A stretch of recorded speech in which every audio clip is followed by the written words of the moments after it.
पुण्यात्माओं, आप जी को ये दास ऐसा ज्ञान देना चाहता है कि आप इतने दृढ़ हो जाओ चाहे तूफान आ जावे।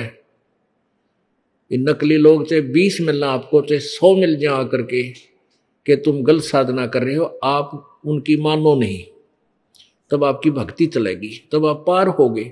इसलिए आपको रह रहकर यहां बुलाया जाता है और ये ज्ञान सुनाया जाता है, आपके हृदय में फीड किया जाता है कि आप इस ज्ञान से परिपूर्ण हो जाओ। और फिर आप क्या करोगे? आप परमात्मा की ऐसी लीला है कि ये ज्ञान शुरू होते ही, अंदर अंदर प्रवेश होते ही, हृदय में दसते ही, फिर आप अन्य को ढूंढते हो कि कौन सुने मेरे ज्ञान को, हमारे भगवान के ज्ञान का।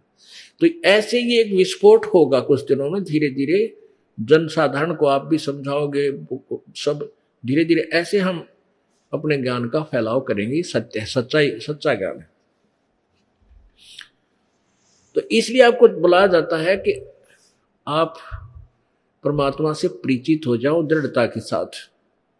अब जैसे ये क्रोथा कांड करवाया, इसका मुख्य कारण यही था कि उन नकली आचार्यों की पोल खुल गई।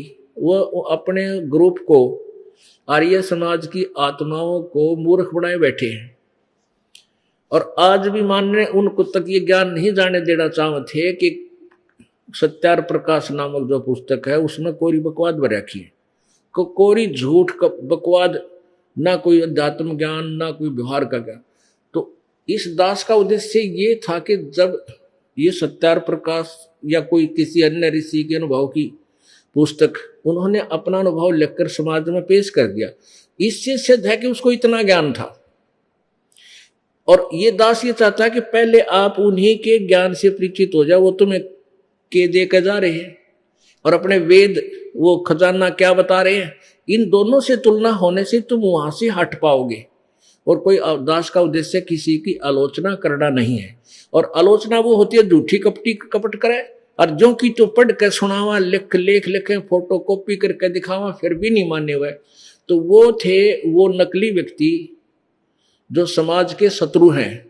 वो नहीं, उन्होंने कोई किसी से लेना देना नहीं, भगवान से ना समाज से। वो तो अपना उल्लू सीधा रखे हैं कि तुम्हारा पद बरकरार रहे, दुनिया को गुमराह करें। तो उन्होंने ये चाल चली थी, और जिसके कारण उसने इन्होंने मुख्यमंत्री जी भी उसी ग्रुप का बन गया। इनका बैड लक, इस मुख्यमंत्री का दुर्भाग्य कि वो इसे मौके में आ गया जब ये कुश्ती शुरू हो रही थी। ये है संतों की ज्ञान की लड़ाई, और इसने बीच में वो कबड्डी खेल दिया कि उनके बैक आए मां के। इन झूठा ने इतना भ्रमित कर दिया उस मुख्यमंत्री जी को कि उसने इन झूठों को सच्चा मान लिया और क्रोथा कांड करा दिया। अब ये क्रोथा कांड होने से परमात्मा ने अपने बच्चों की ये देखना था कि जो बगीची हमने लाई है ये कितनी जड़ पकड़ेगी, ये कितनी मजबूत होगी या कच्ची है। तो एक भयंकर तूफान छोड़ा मालिक ने, उनके कर्म बिगड़ गए और हमारे भगवान, हमारे भगत छट गए।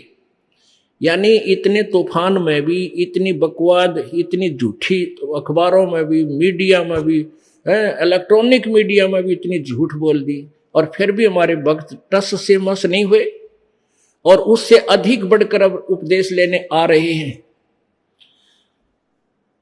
तो दास ये चाहता है कि आप इतने मजबूत हो जाओ कि किसी के तोड़े नहीं टूटे। तो फिर वो बाग फड़ा करे। उस हमारी दास की मेहनत सफल हुई। इतने बड़े भयंकर तूफान में भी एक भी टहनी भी ना टूटी मेरे बगीचे की। इस दास का, ये दास नौकर है, बगीचा उस कबीर भगवान का। आप उसके बूटे हो, पौधे हो, आप इतने मजबूत हो गए कि आप एक भी ना टूटा, बल्कि और आण लाग रहे हैं। दूर दूर तक इस तत्व ज्ञान से परिचित होकर वो पुण्यात्मा सैलाब की तरह उठकर आएंगे कुछ दिनों में, आप देख लेना।